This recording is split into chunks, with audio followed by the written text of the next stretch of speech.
Today, I want to talk about no scorecard relationships. Now, what does this mean? This is a concept I recently saw in this podcast clip where um, they talked about no scorecard relationships. If you think of a scorecard, it's this card which keeps track of things. There's scores and whatnot. It's quite obvious. All right.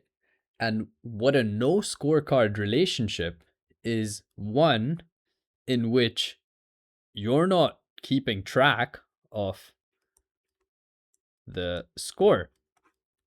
As simple as that.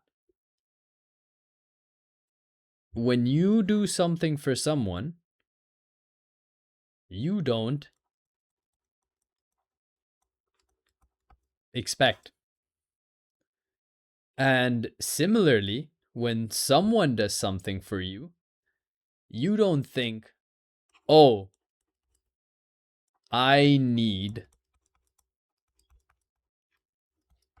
to repay them somehow. There's no expectation that you're attaching by default to the relationship. It's a no scorecard relationship. And I'm sure now, if you reflect on this, you can think of some which are like this in your life and other relationships which are purely scorecard relationships. If you can think of ones where there's this grand score that you've been keeping with someone, and every time they do something, you repay them. Every time you do something, you're expecting some sort of repayment. And what I'm trying to say is that if you approach every relationship of yours as a no, is my mic still working? It is. If you approach every relationship of yours as a no scorecard relationship, what will happen is that you start to build more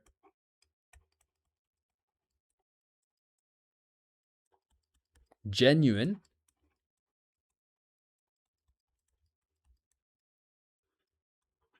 connections.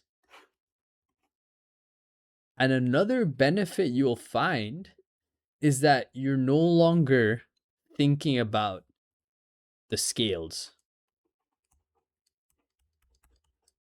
There's no hidden weight balance that you're looking at where this is you, this is them. There's none of this nonsense. All right? This relationship does not have a scorecard. And let me tell you, once you start building relationships this way in your life, and once you stop thinking about the scorecard for your existing relationships, you will have profound changes in the way you interact with people. People will see you as just genuinely there. You're in a any sort of relationship with them because you want to be, because you think they're a great person, and so on and so forth. And the ones that are not serving you, the ones that are,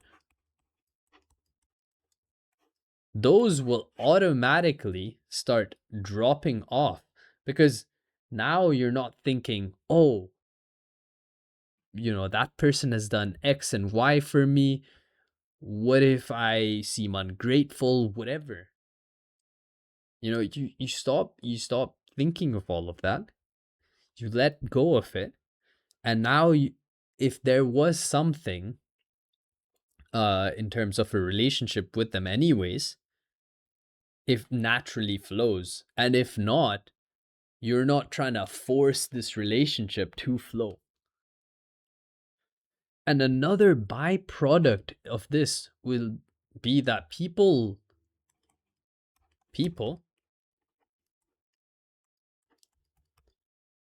love spending time with you, because they will realize that you're not, you suddenly change as a person to them.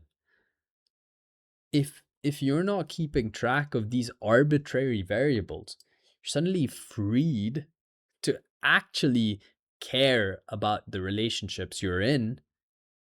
And now you're not building up this whole scorecard, and they don't feel like you're just in it for a reason. You're not trying to get anything out of them, right? And we all know people who just feel like they're trying to get something out of you.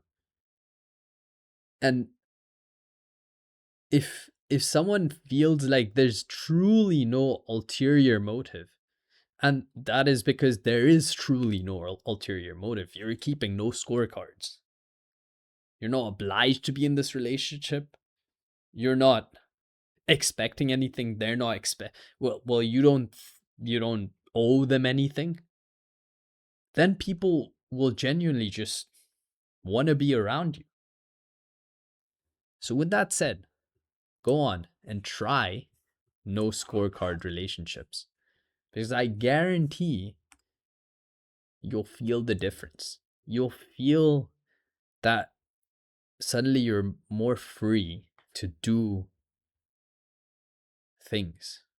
You're not being occupied by all this burden of keeping track. You're just you either have a relationship with someone or you don't. It's not that complicated, and you're always present. There's no strings attached. And with that said, thank you so much for your time, and I hope you have a great day. Bye bye.